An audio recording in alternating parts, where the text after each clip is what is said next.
Hey guys, this is Doc Neo and welcome back to my YouTube channel. Today we're special video kasi syempre it's Christmas Day. So first of all, gusto kong batiin kayo lahat ng Merry Christmas and Happy New Year and Happy Holidays. Ngayon tayo ay special video again because ang favorite kong video ay unboxing, and today we are going to unbox a new MacBook Pro. So yeah, Merry Christmas! Talagang Christmas time looking available. So ayan guys, I got this Power Mac Center in Batangas City.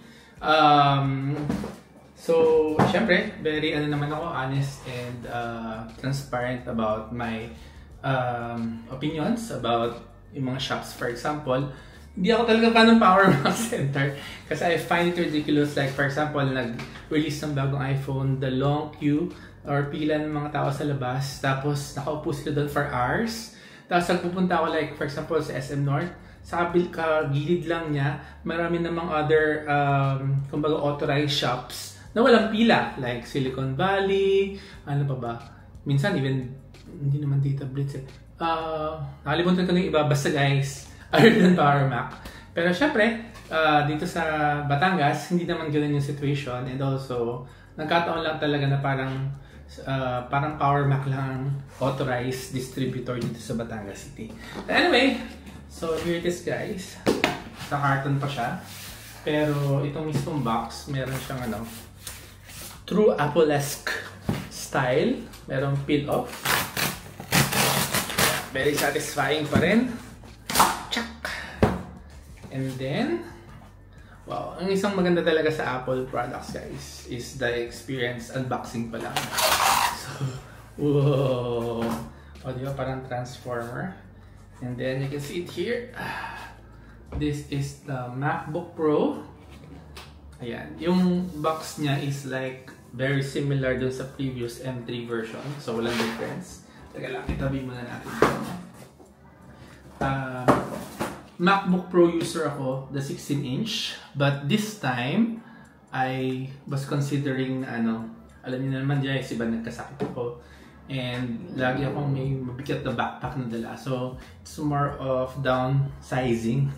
Downsizing may tamang term ako on the mga items that I have that I can bring along. So ito, syempre, mas lighter. And of course, mas cheaper kaysa sa mga mas malaking 16-inch version. So yun na, this is the M4 Pro, 24GB memory, 1TB storage. Hindi na ako mag-settle dito kasi, hindi na ako mag-settle for less, I mean, because wala, sanay na ako sa 1TB and sometimes talaga napupuno pa rin yan. So ayun guys, sa video editing ko kasi ito mostly gamitin, and I'm right now naka 4K resolution na ako sa all ng videos natin. So I definitely need more storage. So ayun na. Isa pa.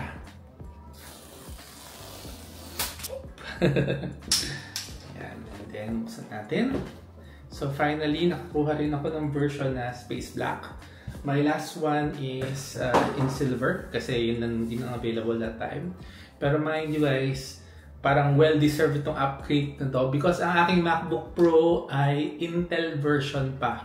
So that was before the Apple chips, so M1, M2, M3, and this one is an M4 version. So parang technically parang 4 or 5 generations na ako. So very up na ako, very due na ako for an upgrade. Pero not to say na usable pa rin naman talaga yung Intel, but I do want to use yung mga AI features na hindi available.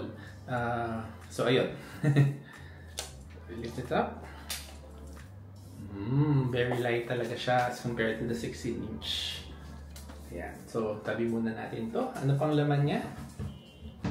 Meron siyang braided cable and it's color coordinated kasi syempre black yung natin. Black din siya. Ayan. And I think, is it magnetic?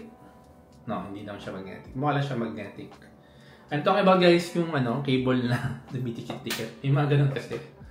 Tapos, documentation. I wonder if there are any more stickers. So they still give away stickers. Di ba sa iPhones wala na? Guys, wala na siyang stickers. So sad. Ano to? Itong mabigat na to. Wala. May pangbigat lang siya. Pero ito lang yung laman niya, guys. Parang quick startup. Not even. Anyway, ayan. Pasensya na, may maingay sa labas. And then it comes with a charging brick on its own. Hindi ko lang alam kung ilang watts ito. But I think this is the faster one. Mga pala guys, this is MagSafe. Yeah, I would really appreciate this. Kasi parang for example, sa coffee shop ka, tapos you need to charge. Ito magnetic. Kahit matrip, hindi matitilapon yung ano. O nga pala guys, nag-offer sila ng insurance for this. And I took it because I think very reasonable naman yung price, and hindi na i-discuss yung details about it, pero syempre nakakatakot naman uso natin yung biglang nawawala or nananakaw. At least, ayun. Tapos yun, nangyayari sa health ko. Iba talaga pag may insurance, guys. So, ayun. Not that I'm going to need charging nga pala because supposedly, yung mga M4 chips is 24-hour use na daw. So, usually, mostly hindi ko na gagamitin. Hindi mo na gagamitin.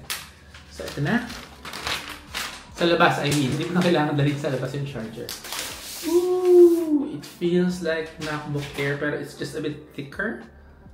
Ganda. Space black. Hey boy. Lalagay sa likod. MacBook Pro. And then, asan na yun? Dito pala. Let's open it up. Ooh, that satisfying sound. And then, yung paper, screen protector. Very satisfying. Yan. So, ano pa ba masasabi ko about this computer? Of course, mag-a-adjust pa rin ako kasi sanay ako sa malaki. But I think this will really fit me better. Ayan. So, ang maganda rin sa Apple is yun nga, yung value niya. For example, kailangan mong i-resell value niya. Hindi agad siya bumababa. Tapos very reliable machine talaga ang Apple product. So, I'm an Apple guy, I guess. And then, ano ba?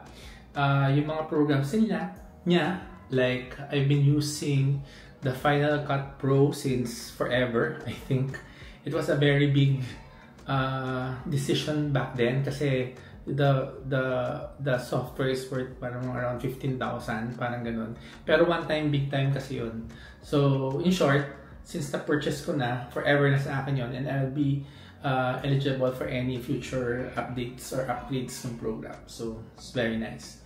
Eh, yung as compared to mga Adobe Premiere, ang alam ko, ano yun eh, mga monthly ka magbabayad or yearly. So, kumbaga, in continuity na yun. Tapos, in perpetuity. Anyway, so, ayun. Except, yung iba, syempre, gumagamit ng mga pirated, pero very unreliable na yung mga pirated eh. Tsaka, masama yun. So, ayun guys, isa-set up ko na ang aking new MacBook Pro M4.